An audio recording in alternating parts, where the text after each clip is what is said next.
Good afternoon. My name is Dr. Samuel, and I have been practicing medicine for over 30 years. I have worked with thousands of patients, and I want to talk with you today about something I have observed repeatedly in people over the age of 60, something that I believe is widely misunderstood, even by many of my colleagues. This is not about a new medication. It is not about a supplement or a device. It is about movement, but not in the way you have probably been told to think about movement.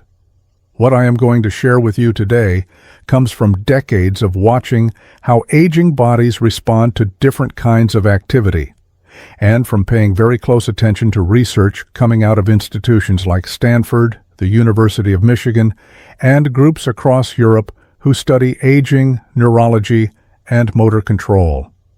I want you to listen carefully, because what I am about to explain might change the way you think about your own body and what it actually needs as you get older. For most of my career, when someone came to me in their 60s or 70s and told me they felt unsteady on their feet, or that they felt weaker, or that they were afraid of falling, I would do what I was trained to do. I would recommend exercise. I would tell them to walk more, to join a gym, to lift light weights, to stay active. And that advice is not wrong, exactly. Staying active is important. But over the years, I began to notice something troubling. Many of my patients would follow this advice. They would walk every day. Some would join classes. Some would work with trainers. And yet, a year later, they would come back to me and tell me they still felt unsteady. They still felt uncertain in their movements. They still felt afraid. Their muscles might have been a little stronger, yes, but something fundamental had not changed. They did not feel more confident. They did not feel more secure in their own bodies. And I started to wonder why. What I came to understand slowly is that the problem was not lack of effort. The problem was not that these people were lazy or unwilling. The problem was that the advice I had been giving, the advice that most of us give, was focused on the wrong thing. It was focused on muscles. It was focused on strength. It was focused on endurance and cardiovascular health. And those things matter, of course they do, but they are not the whole picture. They are not even the most important part of the picture when it comes to how aging bodies actually function in daily life. Because here is what I began to see. The issue was not that my patients' muscles were too weak to hold them up. The issue was that their bodies had lost the ability to organize movement correctly. They had lost coordination. They had lost the intricate communication between the brain, the nervous system, the joints, the connective tissues, and the small stabilizing muscles that keep us balanced and controlled. And no amount of walking or lifting weights was addressing that loss. Let me explain what I mean by this. When you are young, your body moves almost automatically. You do not think about how to walk. You do not think about how to reach for something. You do not think about how to turn your head or shift your weight. Your nervous system coordinates all of this for you, instantly, seamlessly. There are thousands of signals traveling between your brain and your muscles every second, adjusting your position, correcting your balance, fine-tuning your movements. This is called neuromuscular coordination. It is the ability of your nervous system to control your muscles with precision, and it depends on something called proprioception, which is your body's sense of where it is in space. Receptors in your joints, your muscles, your tendons. They send information to your brain constantly, telling it where your limbs are, how much tension is in your muscles, whether you are leaning forward or backward. Your brain processes all of this information and makes adjustments without you having to think about it. This is why you can walk on uneven ground without falling. This is why you can catch yourself if you stumble. This is why you can move through a crowded room without bumping into things. But here is what happens as we age. This system begins to decline.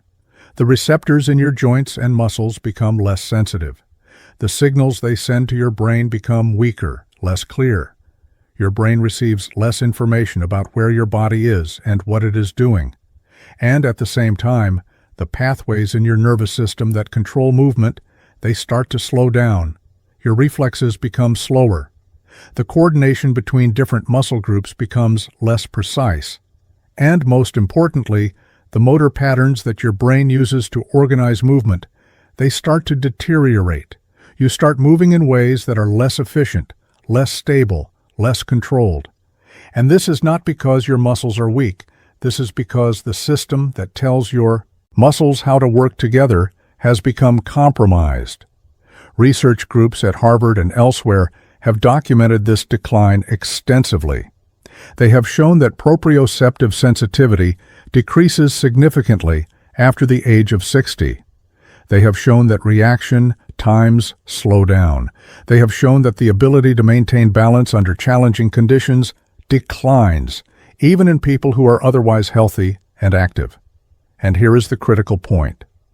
Conventional exercise does not address this. When you walk for exercise, you are using the same movement patterns you always use. You are not challenging your nervous system to create new patterns. You are not asking your brain to process new information about balance and coordination. You are simply repeating what your body already knows how to do. And when you lift weights in a controlled, repetitive way, you are building strength in specific muscles, yes. But you are not teaching those muscles how to work together in a coordinated way. You are not restoring the communication between your nervous system and your body. You are not improving proprioception. You are not training your reflexes. And so you might get stronger, but you do not necessarily move better. You do not become more stable. You do not become more confident. What I am describing to you is a different type of movement altogether. It is movement that is designed specifically to restore this lost communication. It is movement that focuses on quality, not quantity, on coordination, not intensity, on awareness, not effort. This type of movement is slow, it is deliberate, it is exploratory. It asks you to pay attention to how your body is moving, not just to move your body. It asks you to feel the difference between shifting your weight in one way versus another way. It asks you to notice where you are stable and where you are not. It asks you to move your joints through ranges of motion you might not have used in years, not forcefully, but gently, with curiosity. And through this process, something remarkable happens. Your nervous system begins to wake up. The pathways between your brain and your body begin to strengthen. Your proprioceptive sense begins to improve. Your balance improves, your coordination improves, and most importantly, your confidence improves. I have seen this happen over and over again in my practice. I have seen patients in their 70s who could barely stand on one foot for a second learn to balance with ease. I have seen people who shuffled when they walked begin to walk with a longer stride, with more fluidity. I have seen individuals who were terrified of falling regain their confidence and their independence. And the fascinating thing is that many of these improvements happened without significant increases in muscle strength. The muscles they had were sufficient. What changed was how their bodies used those muscles. What changed was the organization of movement. What changed was the nervous system. There is research from groups in Europe and in the United States that supports this. Studies on balance training, on what is called motor control training, have shown that when you focus on improving coordination and proprioception, you get better results in terms of functional ability than when you focus only on strength. There was a particularly interesting study out of the University of Michigan that looked at fall prevention in older adults. They compared a group that did traditional strength training with a group that did movement training focused on balance, coordination, and body awareness. Both groups showed improvements, but the group that did the coordination-focused training had significantly fewer falls. They walked more confidently, they moved more naturally. And when the researchers tested them, they found that their reaction times had improved, their balance had improved, and their sense of stability had improved, even though their raw muscle strength had increased less than the strength training group. This tells us something important. It tells us that for aging bodies, the quality of movement matters more than the intensity. It tells us that the nervous system is adaptable, even in our 60s, 70s, and beyond. It tells us that we can improve how we move, not just by making our muscles bigger or stronger, but by teaching our nervous system to control our muscles more effectively. And this has profound implications for how we think about aging and independence. Because when you move better, when you feel more stable, when you trust your body more, everything changes. You are not afraid to walk on uneven surfaces anymore. You are not afraid to reach for something on a high shelf. You are not afraid to turn around quickly if someone calls your name. You can navigate your home, your neighborhood, your life with confidence. And that confidence, that sense of security in your own body, that is what preserves independence. That is what preserves dignity. That is what allows you to continue living the life you want to live. Now, I want to be very clear about something. I am not telling you that strength does not matter. Of course it matters. If your muscles are extremely weak, you will struggle to do basic things. But for most people over 60, the problem is not extreme weakness. The problem is that they do not move well, they do not balance well, they do not coordinate well. And adding more strength on top of poor movement patterns does not solve the problem. In fact, it can sometimes make things worse, because you end up moving with the same inefficient patterns, just with more force. What we need to do is address the movement patterns first. We need to restore the coordination first. We need to reconnect the nervous system to the body first. And then, if additional strength is needed, we can build that on top of a foundation of good movement. This is why the type of movement I am describing to you is so different from what most people think of as exercise. It is not about how hard you work. It is not about how much you sweat. It is not about burning calories or increasing your heart rate. Those things have their place, but they are not the goal here. The goal is to move in a way that teaches your body something new. The goal is to move in a way that challenges your nervous system to create better patterns. The goal is to move in a way that restores the relationship between your brain and your body. In practical terms, what does this look like? It looks like spending time exploring small, controlled movements. It looks like standing on one foot and noticing how your body adjusts to maintain balance. It looks like walking very slowly and paying attention to how your weight shifts from one leg to the other. It looks like reaching in different directions and feeling how your whole body organizes itself to support that reach. It looks like turning your head and noticing what happens in your spine, in your hips, in your feet. It looks like moving your joints gently through their full range of motion, not to stretch, but to remind your nervous system that those ranges exist. It looks like practicing getting up from a chair in different ways and feeling which way feels most stable, most effortless. It looks like paying attention. It looks like being curious about your own movement. It looks like treating your body not as a machine that needs to be pushed harder, but as a system that needs to be reorganized, re-educated, reminded of what it is capable of. This approach is grounded in something that researchers call motor learning.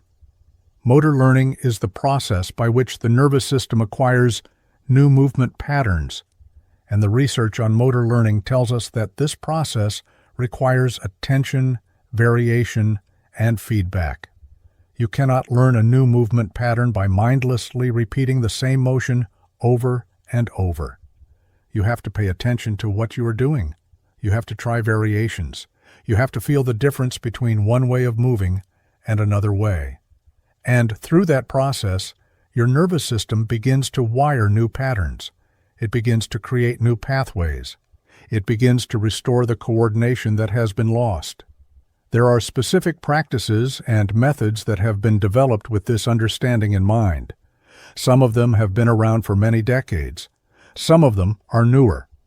But what they all have in common is this focus on quality, on awareness, on nervous system education, rather than muscular exertion.